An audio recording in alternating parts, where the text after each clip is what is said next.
One of these three men will tell you exactly how you can be successful with the opposite sex. Number one, what is your name, please? My name is Paul Hartunian. Number two. My name is Paul Hartunian. Number three. My name is Paul Hartunian. Only one of these people is the real Paul Hartunian, and is the only one sworn to tell the truth. Now let's meet our panel. Actor and raconteur, Orson Bean. Actress and cartoon voice, Dana Hill. From Days of Our Lives soap opera star, Michael Sabatino. And to tell the truth's very own Kitty Carlisle. Here's the host of To Tell the Truth, Alex Trebek. Thank you, Burton.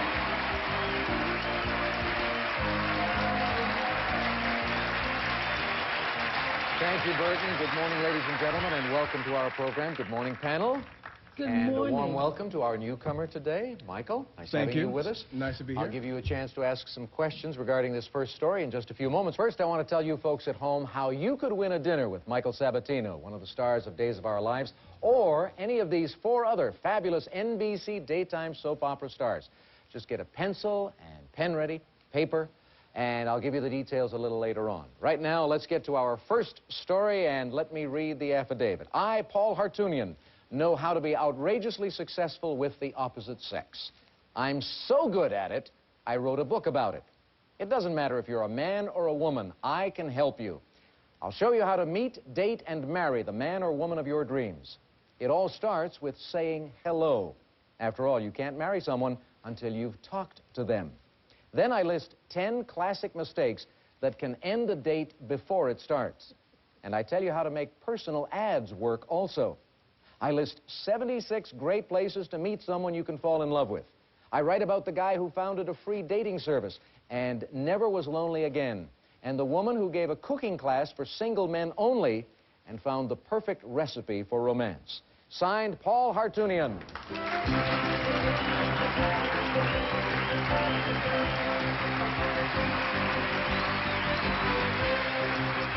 We'll find out more about our expert on dating and mating right after this.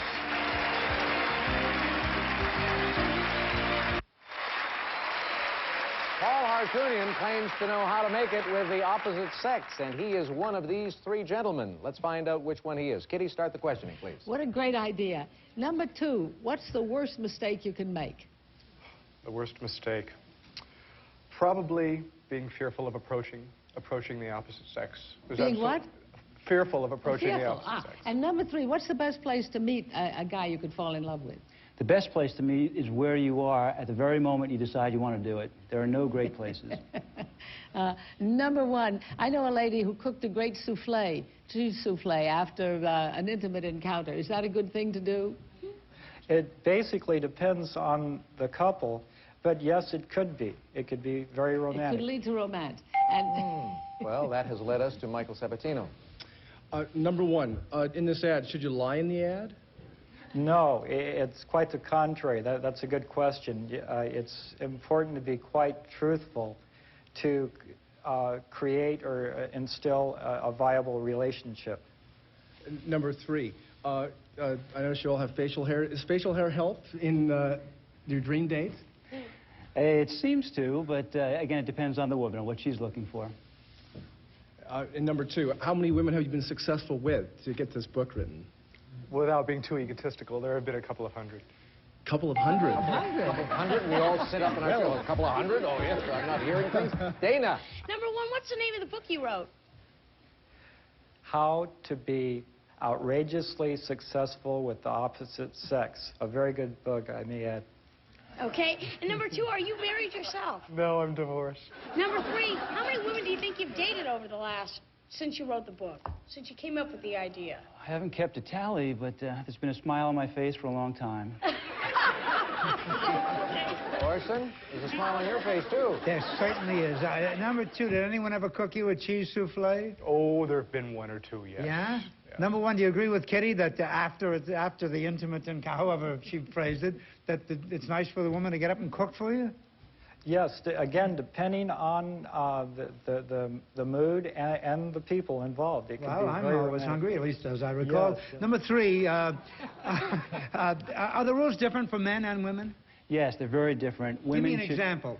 Women should have much more courage and take much more of an initiative than they do right now. Men already take a lot. And men what? Men should ease off, actually. They should ease off from where they are right now. Go a little softer. The dames all say that, but... Good advice. Good advice. Now it's time for our panelists to vote for the man they feel is the real expert on dating. Is it number 1, number 2, or number 3? Our team of challengers will receive $500 for each incorrect vote, a guarantee of $1,000, and if the panel is fooled completely, the team will receive $3,000. Kitty? Well, it's very hard to say because they're all good. I think number 3 looks like a writer. Oh, that's as good a reason as any. Michael? I thought number 3 because I thought he was right about men backing off. You think that's good advice? Yes. Dana, do you think that's good advice? Men should back off? Yeah, I guess so. All right, I don't who did know. you vote for? No, I just like a man to be an animal. No. But what kind of an animal? You want to name the animal? A tiger. All right. No. Well, I don't know. I just thought we'd make it a whole bunch, and I went with number 3 as well. All right. But I Are we think going to make it Orson's gonna unanimous, KO Orson? this. Now, my friend Gallagher says, a question for this age of sexual confusion. If your wife leaves you for another woman, should you hold the door for both of them? I don't know. I voted for number 1. He plugged his book so great. All right, he did indeed. 1 vote in for number 1, no votes for number 2, and 3 votes in for number 3. Now it's time to find out who this clever Casanova is. Will the real Paul Hartunian please stand up? It is number 3, and 3 of our panelists were correct. Well done. Is that the most important thing that you can think of in terms of advice, that men should back off? Are we seeing a backlash on the part of the women now? It's important for men to back off, but it's even more important for the women to be a little more courageous. Take a little more of the reins. So it's all right for a woman to take that first step and perhaps break the ice and make the introductions herself rather than wait for the man to hit on her? Not only is it all right, they'll get a yes 80 to 90% of the time because a man's yes, we ego know won't let him that. say no. Right. We know that indeed. All right, That's let's meet right. the imposters. Number 1, who are you, sir, and what do you do? My name is Michael Smith, and I'm an insurance agent with the New York Life Insurance Company. Good for you. And number 2? My name is Richard Issue. I'm an interior designer with my own design business here in the Los Angeles area. Righty. Well, it was a pleasure having you here with us, gentlemen. There was just a 1 incorrect vote, but that means you received a minimum guarantee of $1,000. We thank you for being with us today on To Tell the Truth. Interesting subject. We'll be back with a woman who doesn't mind if you horse around a bit because she's a rodeo queen. Right after this.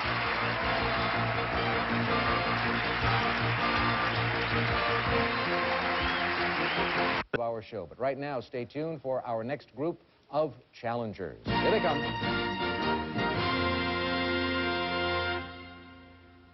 Number 1, what is your name, please? My name is Lisa Posey.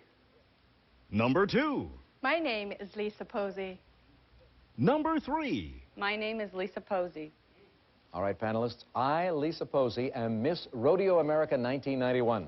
During my reign, I'm traveling all across the country promoting the sport that relives the heritage of the Old West. Over the year, I'll attend 100 rodeos. When I was 16, I entered a rodeo queen contest and lost. Well, you know what they say, when you fall off the horse, you'd better get right back on. So I entered a county contest and won. Then I entered a state contest and won. And then I rode off to the Nationals and lassoed that title, too. The competition was tougher than a bucking bull's hide. Then I captured the horsemanship competition, the most important part of the Miss Rodeo America contest. I can't wait to get back in the saddle again. Signed, Lisa Posey.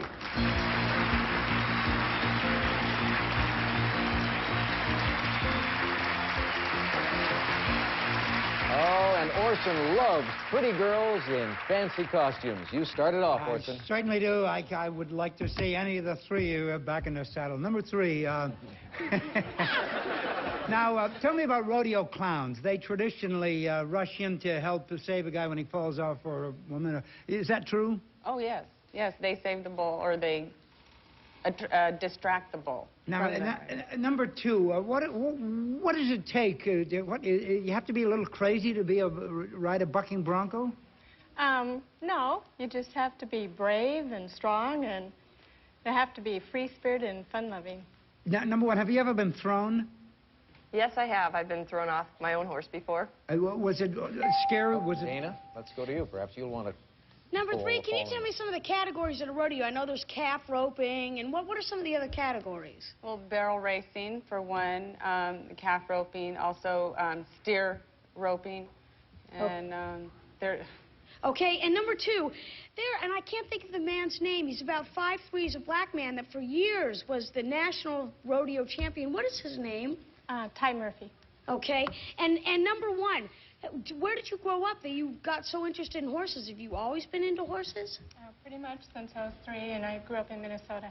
Oh, and number one, where are you from originally? I'm from Nebraska, and I grew up around horses after about the age of 6 or 7. Okay. Michael, your questions. Number two, what is the horsemanship competition? What are the things you do? We have to do some reining, which is taking the horse out and doing different patterns. They also judge you on personality, speaking ability. There's a lot of variety. It's just like a regular beauty contest besides being able to ride. Number three, when you've fallen off these horses, have you broken bones? No, thankfully. And number one, the speaking part of the competition, what do you say?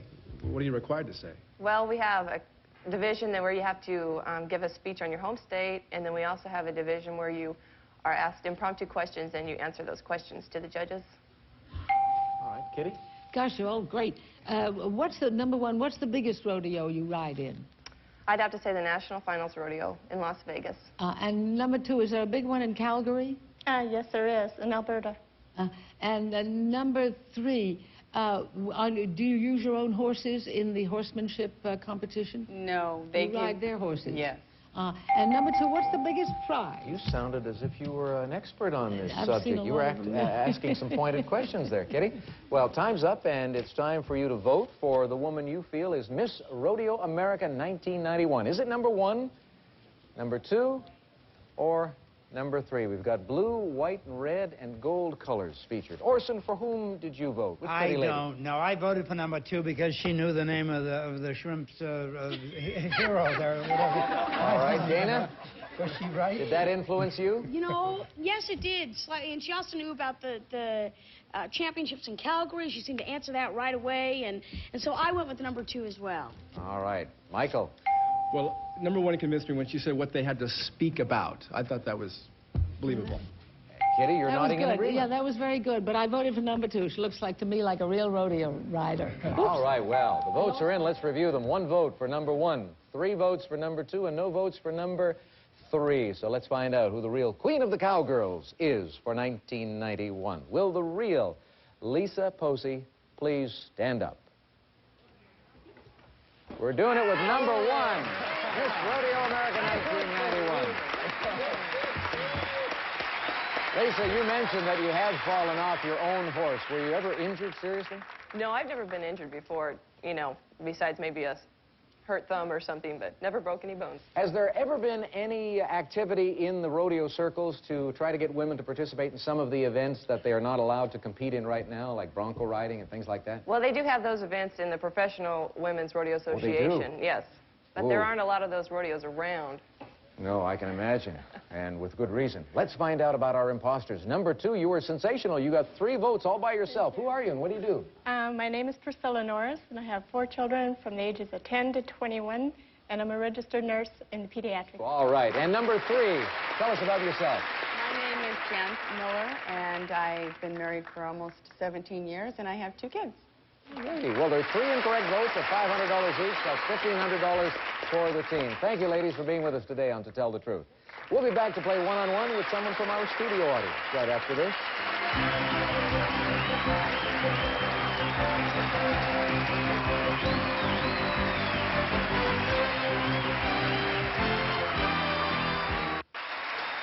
As I look into the audience, I see a lovely lady in a pink sweater, and I hope she's going to play one-on-one. Am I right, Burton? You're right, Alex. And today we have Marian Schumacher from Canoga Park, California. Hello, Marian. Hi, Al. Welcome aboard, and here's your chance to make some money. Let me introduce a gentleman with 2 stories to tell. Folks, please welcome Charlie Hall. Marian, Charlie's going to tell you 2 stories, only one of which happens to be the truth. You spot that story, you'll win $500. I'm going to try. All right, Charlie, your first story, please. 25 million people have bought my beds. I invented the waterbed. All right, now that story may or may not be the truth, Marian. Let's listen to story number 2. Charlie. I'm an artist, and I carve miniature masterpieces out of pencil erasers. Okay. Now, to assist you, Marian, each of our panelists will ask 1 question. Let's go with the waterbed story first, Kitty. Do your waterbeds ever leak and drown the people in them? No, no one's ever drowned in a waterbed. Michael? Are you still designing waterbeds? Yes, I have about 25 patents on waterbed improvements. Dana? What size is your best-selling? Twin, king, queen, what? Queen. Orson? I'm trying to picture 25 million waterbeds with 50 million people in them. What's the worst that can happen if you spring a leak, if you have a bony wife or something? And Waterbeds are all sold with a safety liner, so any little drips would be caught by the safety liner. it's the little drip that has the bony wife. It certainly is. Those waterbeds would come in handy in Southern California with our drought situation. Now let's get to story number 2, the fact that he carves figurines in erasers. Kitty? Do you do portraits or do you full figures? Mostly full figures. I did a bust of Johnny Carson one time. Oh, thank you. Michael? You do an eraser, do you have to use a magnifying glass? Is that what you're doing? No, I do it with a little laser. I originally worked on circuit boards, and I discovered I could do it on erasers. So. Dana? And what size eraser do you use? I don't assume you use the pencil-head eraser. Yes, pencil eraser. I use a good old Ticonderoga No. 2. Orson? Do people buy these little tiny things you make? The Vorpal Gallery in San Francisco sold quite a few. Quite a few? Yes, quite a few. Yes, indeed. Handfuls. All right, Marian, you've heard the cross-examination. Now you tell us, does Charlie work on waterbeds? Is he the man who invented the waterbed, or does he carve erasers? Well, I'm going to take a chance on him carving erasers. I don't see how he'd know how to do it otherwise. All righty. Charlie Hall, what's your true story? To tell the truth, I invented the waterbed. You came all the way from Canoga Park to wind up with a consolation prize, That's all not right. the cash. Do you have I'm a good glad to time? be here. Thank you for playing one-on-one with us. And Charlie Hall, congratulations to you. That's $1,000 for fooling Marian up there. 25 new patents on waterbeds, is that what you said? That's right. What's the waterbed of the future going to be like? What are you trying to envision? Oh, waterbeds are really incredible. They sell to over 3 million a year still, and very comfortable for people even with bad backs. Even with bad backs? Yes. All right, I may try one of these days. Thank you for being here. Well, we'll take a break, and we'll come back after this. Remember now, you're going to win a date with Michael Sabatino or 4 of those other fabulous stars of NBC daytime soaps. Here are the rules for you. We'll see you all. Thank you for tuning us in this week. So long. The Holy Grail! Phil Locke sweatshirt! Okay. Comfy. It's Phil Locke. Hey, guys. Either of you seen a paper bag with $400,000 in it? Brutal. Daniel Negreanu, Jennifer Harmon, Phil Locke. Bet their own money in TV's only cash game. High stakes poker, Monday nights at 9/8 Central, only on GSM. It's just Phil Locke. No biggie. Play cards with us!